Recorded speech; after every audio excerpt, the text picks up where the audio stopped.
I want to wish each and every one of you a good afternoon on the East Coast. Those following on the West Coast and Central time zones, I want to wish you a good morning.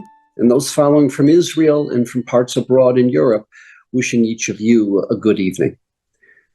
You know, in the aftermath of what we saw October 8th, 9th, 10th, where the very perpetrators of these atrocities put on social media what they did, we never would have thought that this was Nazi Germany, where there was a cover-up and people denying that it ever happened.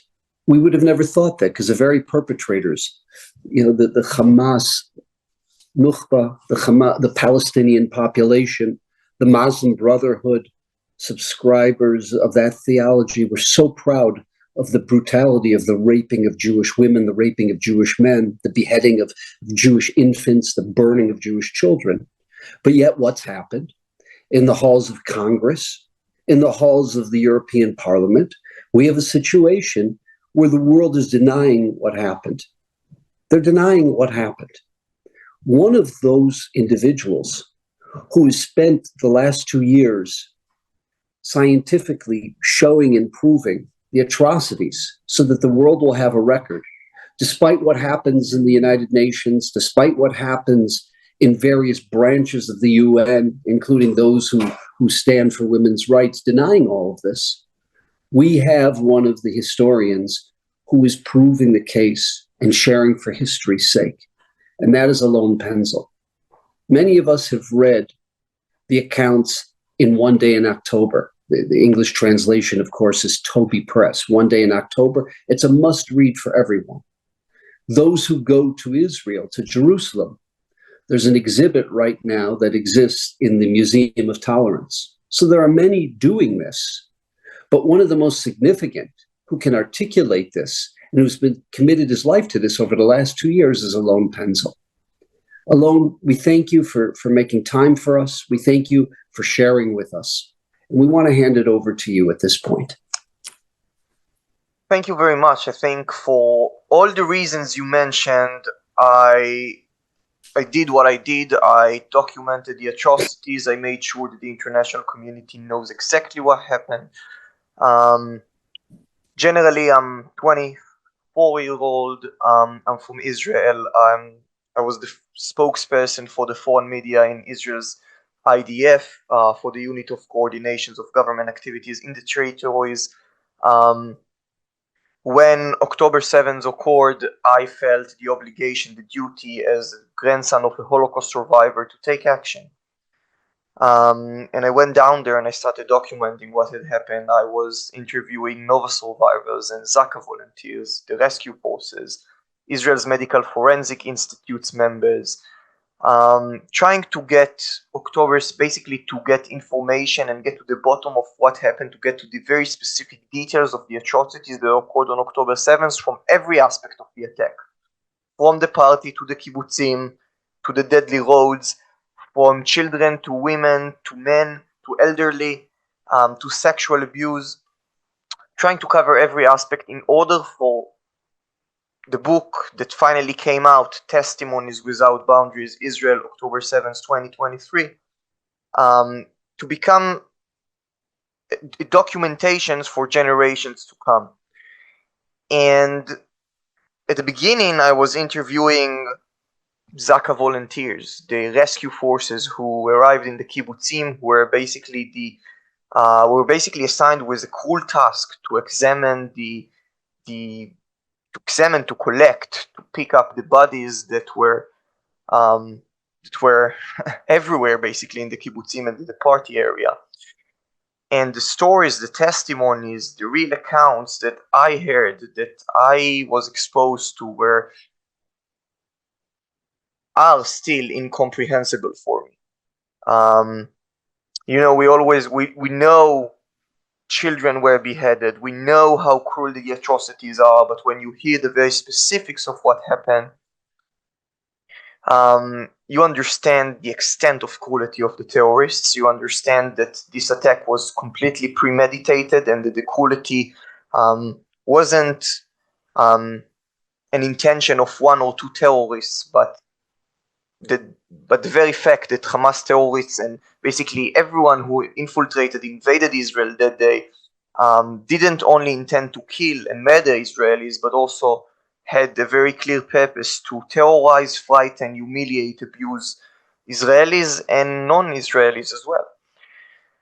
I sat with Zaka volunteers, and those conversations were extremely emotional. I had to insist on getting to the bottom of what had happened, to the details, the very small details of what happened with people who had just seen the worst, but I had to insist to get the information out. And I just remember, one of them telling me about a couple who was tied up to a mattress from both sides of the mattress. This is how they found them. And Zaka volunteers were trying to extract them from the mattress, to extract the two bodies. But they couldn't, and they did not understand why. And they realized that the terrorists had inserted metal wires through their stomachs into their bodies, and this is how they tied them from both sides of the mattress. You speak with another volunteer who tells you about a child who was murdered using a hammer and a knife, and you learn about the sexual abuse that occurred to a woman who the terrorists put a live grenade in her hand so she wouldn't move while they were raping her. And a man, we rarely used to talk about the sexual abuse that occurred to men out of the sensitivity of the situation, but a man, the terrorists came into one of the houses in the kibbutzim, and 3 of the family members were found in one room, tied up and shot, but the father wasn't with them. The volunteers didn't know where the father was. They were looking around the house, and they actually found him in another room, in the safe room. He was naked, and he had a metal object inserted into his groin. Going from there, speaking to the head of Israel's Medical Forensic Institute, just to give you an idea, this is the institute in Israel which was assigned to examine and identify the bodies that were initially not identified after the massacre. To give you an example, how come an individual is not identified? It happens when someone is murdered in 4 different killing methods. Not only that a person was shot, not only that he was stabbed, not only that he was burnt, but he was also run over with a car. Again, it shows the extent of cruelty.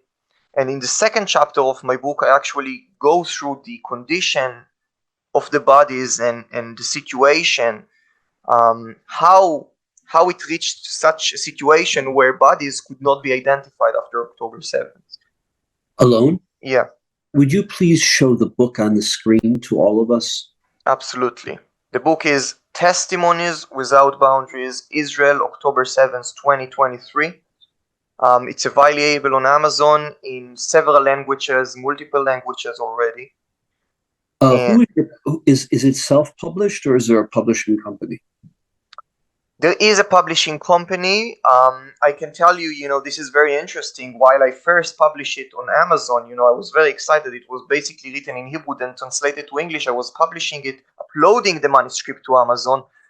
And several days later, I received a notification from the company saying that the book cannot be published due to violation of their content guidelines, not mentioning which guideline had been violated, anything. I still argue that this is pure anti-Semitism. We kept insisting. We went to the media, and they immediately reversed their decision. It's now available on Amazon. The sweet revenge I can share with you is that it reached the #1 bestseller in several of its categories, both in the UK, in the US, in Australia, in France. And this is just one incident from many others that I've experienced the last 18 months. of how the international community is trying, even the major companies are trying to silence us, but we will keep speaking up. I will keep speaking up, and I'm encouraging all of us to keep doing the same. And I'll just finish up with the third part, the third chapter of the book, which is basically my interviews with Nova survivors. A very sensitive chapter where I have to sit down with young people just my age who had just seen the worst and lost their friends and family members, and convince them to share the very hard details of what had happened to their families and to their loved ones. And there you don't only find the cruelty, the extent of cruelty, which is very important because we want to fight denial and commemorate the atrocities, to make sure that they are never forgotten. But there you find also the bravery of the people of Israel. You find young people who make extremely brave decisions in real time, further jeopardizing their lives by helping their friends who just fell during the run or got shot, further jeopardizing their lives by trying to help them, instead of running for their lives. You find people who are in different situations. Some of them, one of the survivors tells me about how they came 10 friends to the party. Only 50% of them, 5 remained. People who are still finding 18 months later, trying to find a way, the way out of this tragedy. And all those testimony, over 50 testimonies, I've just shared a few of them with you here. There are so many more. I just felt the obligation to make sure that this is never forgotten. Already on October 7th, I foresaw the worldwide denial that you just mentioned at the beginning of the recording. I felt the obligation to make sure it's not going to be forgotten, and that from my side, I'll do whatever I can in order to commemorate what happened, to commemorate the massacre. And since the book was out, with the 50 and more testimonies that it covers, the unfiltered testimonies, because I felt like I did not have any privilege to censor the testimonies that I had heard. After Amazon had rejected the book, and we together got it on Amazon after press coverage and fighting the incident, I have been on world tour in several different countries in order to make sure that those testimonies are heard, that I can speak up for those who can no longer do it, to share those testimonies, to share about the bravery of Israel, and you know what? Also to encourage the communities wherever I go to speak up. This is something that I felt was very important to me since after October 7th, especially after October 7th. I felt like there are so many communities who are afraid to speak up, afraid to be proud of our identity, and we have to be proud of our identity. Alon, can I ask 2 questions for you? Of course. You shared with us that of the interviews, some of them were the Zaka, those who were dealing with the dead bodies. Some of them were survivors of the Nova Music Festival, and some of them were people on the kibbutzim that were overrun, Be'eri, Kfar Aza, Nir Oz, etc. Question number 1 is, and I know this is difficult because I found this myself when I asked those questions. Those who did the purification of the bodies, the Taharot, at the Shura army base, where all of the bodies were brought, did you have a chance to speak with some of them and to interview some of the people who, some of them were volunteers, some of them were in their active duty in the army dealing with that? Most of the Zaka volunteers I interviewed were also in Shura, handling the bodies. There was a combination. The police was helping, the military was helping, the Israel's Medical Forensic Institute was helping at some point. Zaka volunteers were helping at some point. Yes, I was in touch with people who handle, and it's definitely in the book as well about Shura. I think, for those of us who may not be familiar, this is basically the compound which was established right after October 7th to basically examine all the bodies and try to identify, collect, pick up, identify the bodies that were brought there. Hundreds of bodies after October 7th in the first few days. It reached 1,200. Yeah, I was definitely in touch with them, and I can just imagine, and the trauma and the difficulty and the mental challenges of those people.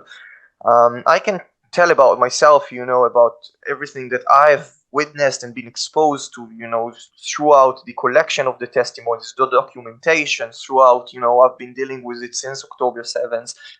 But I think the brave people, the real brave people, are those who did the sacred and, I think, again, incomprehensible job of seeing what each one of us just hopes to ignore. And I think this is our duty, to remember that, as hard as challenging as it is, we as individuals, or either citizens of Israel or Jewish people in the diaspora or non-Jews who support Israel, or any rational human being, we have the obligation to read and understand what had happened, as hard as it is, even though it's so challenging, mentally challenging. We have the obligation to do it for the victims and their families. So this next question I have for you is, you interviewed, as you said, survivors of Nova, survivors of the kibbutzim, the Zaka, people working at the Shura military base, identifying the bodies. And I understand you don't have a PhD in psychology, but I'm asking you, as one layman to another, did you perceive PTSD amongst the people you interviewed? And if you can share with us, what you perceived or observed as some of the long-term impact of the trauma. Well, sometimes it's not about observing; it's about people telling you. We're still traumatized. It's not even PTSD. It's still happening to us. Definitely, absolutely. During the interviews, as I mentioned at the beginning, I have to ask those people very difficult questions. I have to ask them about the very specific details of what happened. And when I did, some of them were kind of free to share with me those details, and kind of them were kind of mentally brought back to the incidents. I could actually feel it, and I actually described that interaction I had with them throughout the book, throughout the interviews. I share it about it in the book.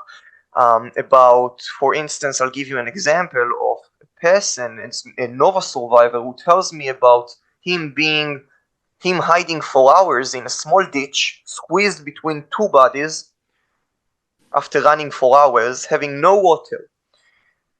And he's telling me about him believing that he was about to die, since he wasn't drinking for hours, and he was dehydrated, and he was squeezed in a small ditch between two bodies, dead bodies.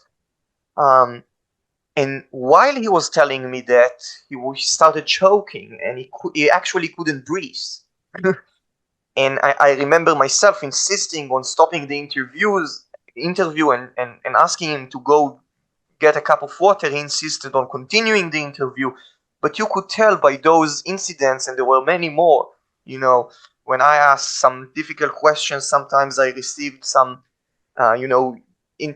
volunteers who yelled at me out of. You could feel the trauma. So definitely, you don't need to be an expert in order to tell what those people went through. And I admire those people, because they didn't survive by luck. They survived by paving the route to survival. They made brave decisions on the ground in order to survive. They helped their friends. They helped their family members. If we're talking about the Zaka volunteers, they recovered bodies which were in an unbelievable condition due to what had happened to them by the terrorists. And I just admire them. And I can tell you, we always love happy ending. We always love when there is some closure, but we're being realistic. Some of them are recovering and telling me, I'm still in touch with them, and they're telling me, now we understand that we have to maximize every second of our life because of what had happened to us. And some are still telling me we're trying to recover. Currently, we are feeling like we have nothing left to live for. So it goes both ways. It still exists. They're trying to recover. They are trying to maximize. They're trying to overcome, and I appreciate their efforts despite everything that they have been through. You don't necessarily have to go into the most gruesome of detail, but I think it's very important for people to know what they did to our children, what they did to Jewish children. And if you can give specific examples, and again, I'll leave it to your discretion, what you want to share, what you don't want to share, leave that up to you. But the depth of the barbarism, the depth of the hatred, the inhuman nature of the Palestinians that perpetrated this evil has to be told. The world has to know that we're not dealing with people who operate as human beings, but we're dealing with people who sadistically torture little children. And if you can share with us some of what you discovered. The first testimony of the book, and I decided to begin with this testimony as the first testimony of the book because I found it as an individual who is very sensitive to kids, since I have many in my family. I'm an uncle to 4 already, to 4 little nephews and niece, and I felt it was very sensitive and important for me to share. To begin the book with the first testimony of a child who Zaka volunteers entered one of the kibbutzim, where they entered one of the houses where they found a child who was completely burnt. He was also covered with the ruins of the house since the house collapsed from the fire. But then they continued to another room in the same house where they found a child who was not only burnt, completely burnt. I saw the bodies. So he was not only completely burnt, but he also had a knife stuck in his skull, inside his head, in the skull. And next to his body was also a hammer. Next to the body of the little child, on the hammer itself were still pieces of the child's skull. That's the extent of cruelty. I was going through the bodies in Israel's Medical Forensic Institute where, and I described it in the book, there was an approximately, at the time she wasn't identified yet, approximately 11 to 14-year-old girl teenager who was completely beheaded. There was, you could see the body, you could see her head. They were separated. And at those moments, you can just describe, you could just imagine what had happened in that house.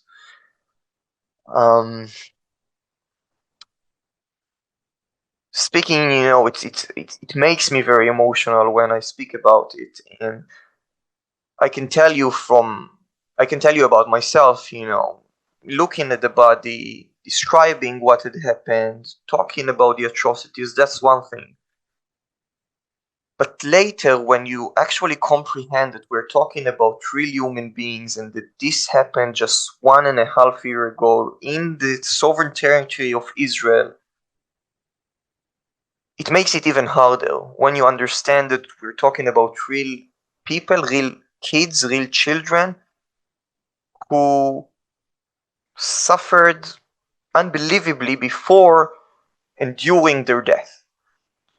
And definitely it shows about the extent of cruelty of Hamas terrorists. It shows again that they didn't come here only to kill, but also to make sure that they frighten and terrorize us and abuse and humiliate. I'm often asked, was it a specific group of terrorists who decided not only to murder but also to torture a family, a kid, an elderly person. No, it was everywhere. It was premeditated. It was planned. We saw it everywhere. We saw it in the kibbutzim and at the party, on the roads. They did everything they could in order not only to kill but also to torture.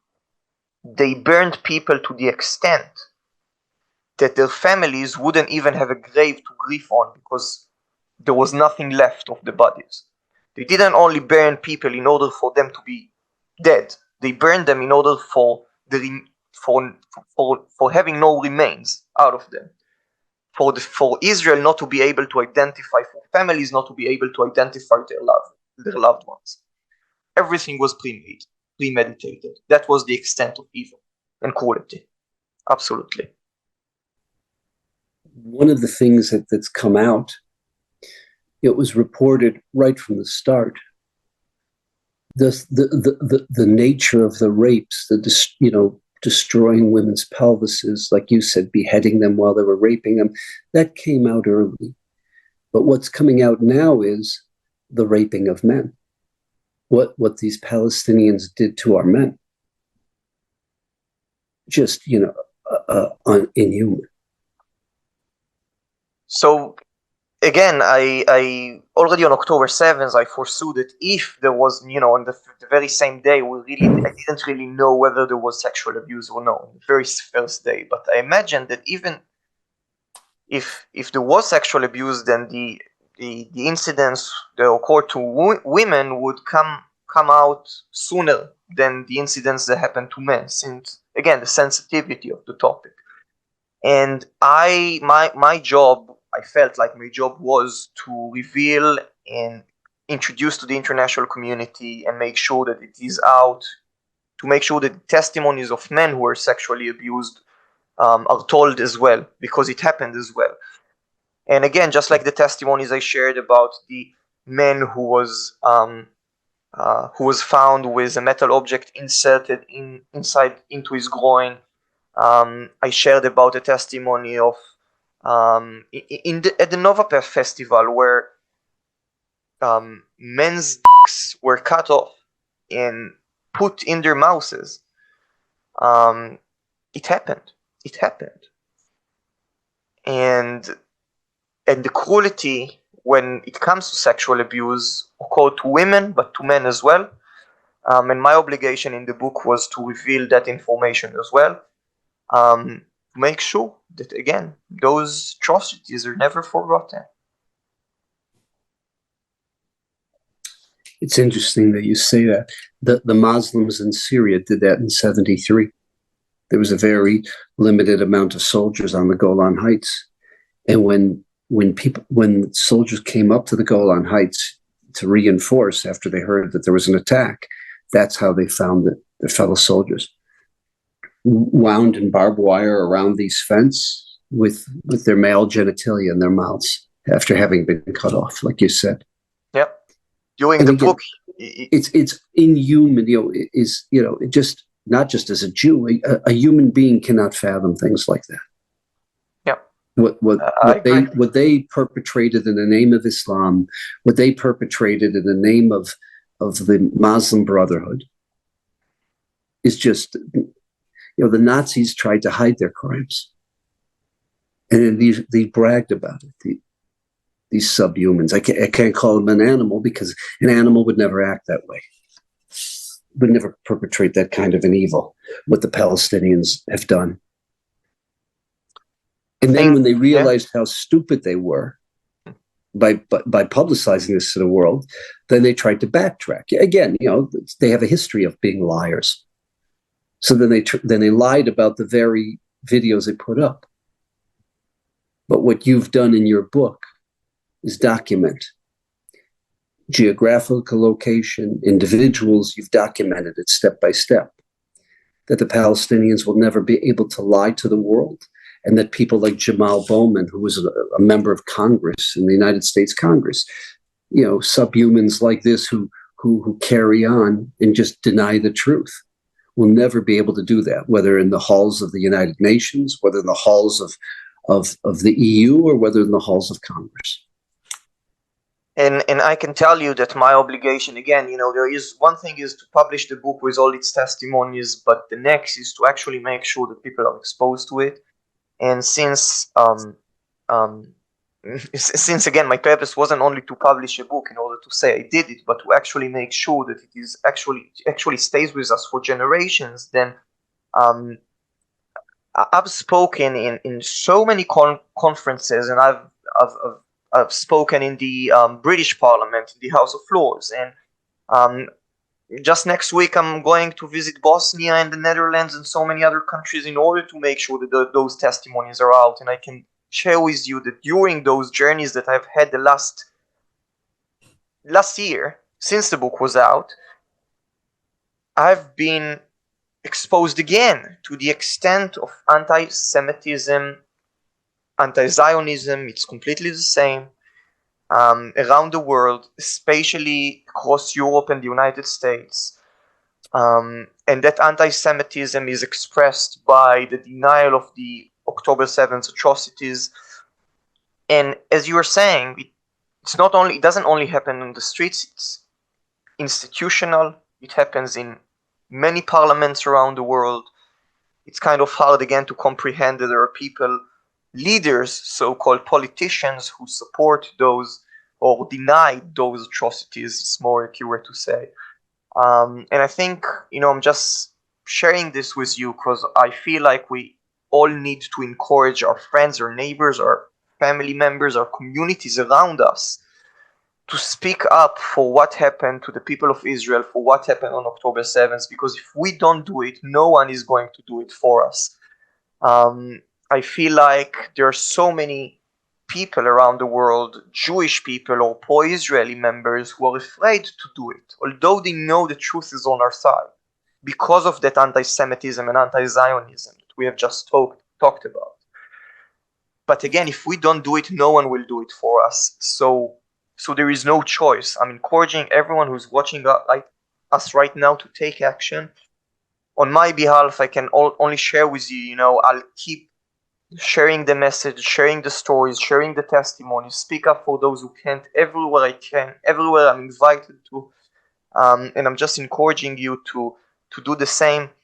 And Testimonies Without Boundaries, my book, is just a tool to not only, by the way, show people who either don't believe us or don't know what happened on October 7th, but also for us to understand, process the testimonies and process the atrocities of October 7th, so later we will be able to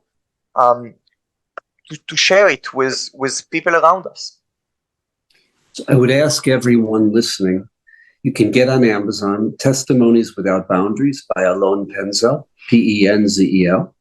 And I would ask everyone as well, it's Toby Press, because there are more books with the same name, but One Day in October by Toby Press, which is a translation into English of 40 stories, 40 unique stories that happened on October 7th. And again, of course, we want to thank Alon, not only for writing this, documenting this, but for being a voice of moral conscience around the world, in European countries, in America, and in parts beyond. And Alon, we thank you. We really thank you because you are recording history. I appreciate that. Thank you so much. And this is a mission that belongs not only to the Jewish people, not only to pro-Israeli members, but to every rational human being who supports humanity and the most basic human values. The truth is on our side. Let's keep sharing the truth. It's our obligation. Thank you.